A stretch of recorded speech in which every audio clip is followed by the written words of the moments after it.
What if I told you for the rest of your life you could only eat one type of food? How would you feel? Bored, frustrated, or maybe even desperate for something new? Well, in a world of bacteria, it's a very similar story. We are all familiar with the tiny organisms called bacteria. Despite their small size, they can cause big problems, diseases like pneumonia, tuberculosis, and many other infections.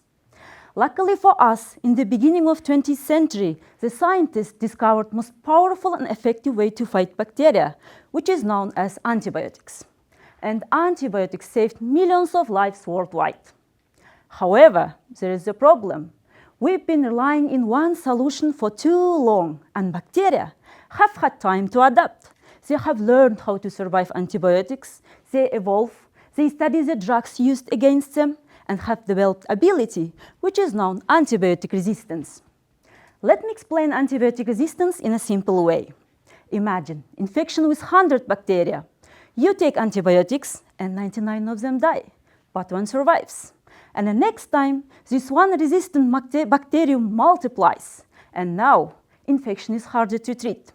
Eventually, antibiotics may stop working at all. Because of antibiotic resistance, every single minute 3 people die, and this number will only rise unless we take some action. So, what we can do?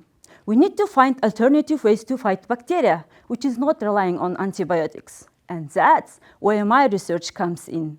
My PhD focuses on developing antibacterial nanostructured surfaces.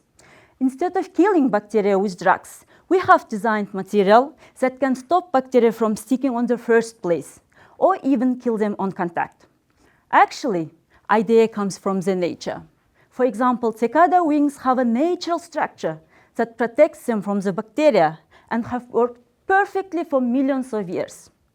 Inspired by this, we have designed material with needle-like features about 1,000 times thinner than human hair. These structures can physically rupture bacteria on contact, making the damaging process purely mechanical, which means bacteria cannot easily develop resistance.